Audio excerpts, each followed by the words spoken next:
দিনের সেরা ৫ sports news নিয়ে স্পোর্টস 2 মিনিটস বুলেটিনে আমি জিসান আহমেদ রয়েছি আপনাদের সঙ্গে।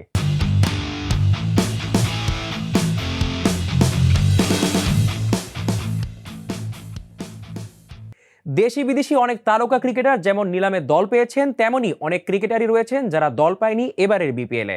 বিপিএল নিলামে ৮৮ জন ক্রিকেটার বেছে নেওয়া হয়েছে, এর মধ্যে ২৩ জন আগে থেকেই দল পেয়েছিল। নিলামে স্থানীয় ও বিদেশি মিলে ছিলেন প্রায় ৪০০-র মতো। বিদেশি ক্রিকেটারের মধ্যে দল পাননি আমির জামাল, মোহাম্মদ হারিস, চারিত আসালাঙ্কা, শোয়েব মালিক সহ আরও অনেকেই। বিপিএল নিলামের আগে ফিক্সিং বিতর্কের কারণে ৯ স্থানীয় ক্রিকেটারকে বাদ দেওয়া হয়েছে। দ্বাদশ বিপিএলে কেউ যেন ফিক্সিংয়ে জড়াতে না পারেন কিংবা জড়ালেও বিসিবির জালে ধরা পড়েন, সেজন্য প্রতিটি ফ্র্যাঞ্চাইজির সঙ্গে সিআইডি সদস্য নিয়োগ দিচ্ছে বিসিবি। খেলার স্বচ্ছতা নিশ্চিত করতে বিসিবি এই সিদ্ধান্ত নিয়েছে। এ নিয়ে সিআইডির সঙ্গে সমঝোতা স্মারক সই করা হবে বলে জানিয়েছে বিসিবির সহসভাপতি সাখাওয়াত হোসেন।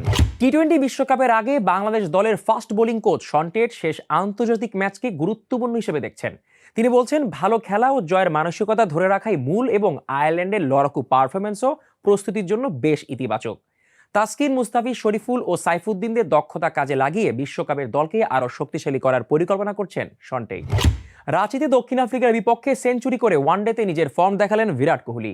তিনি স্পষ্ট জানিয়ে দিয়েছেন, আন্তর্জাতিক ক্রিকেটে তার পথ এখন একটাই, আর সেটা ওয়ানডে ফরম্যাট। টেস্টে ফেরার কোনো পরিকল্পনা নেই তার। ভারতের সাম্প্রতিক টেস্ট ধসের মধ্যে কোহলি, রোহিতকে ফেরানোর গুজব ছড়ায় শোনা যাচ্ছিল বোর্ড নাকি ২ সিনিয়রকে ফিরতে বলেছে। তবে বিসিসিআই সচিব দেবজিৎ সাইকিয়া স্পষ্ট জানিয়ে দিয়েছেন, বোর্ড কারো সঙ্গে এমন কোনো আলোচনাই করেনি। রোহিত ও কোহলি দুজনই ইংল্যান্ড সফরের আগেই টেস্ট ক্রিকেট থেকে অবসর নিয়েছিলেন।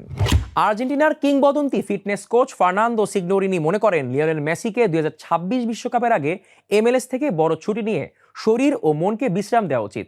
তার পরামর্শ, মেসি সবকিছুর উপরে বিশ্বকাপকে অগ্রাধিকার দিক এবং মাঠে শক্তি ও মনোযোগ ধরে রাখুক, কারণ এমএলএস এর খেলা বিশ্বকাপের চ্যালেঞ্জে প্রস্তুতি দিতে পারবে না।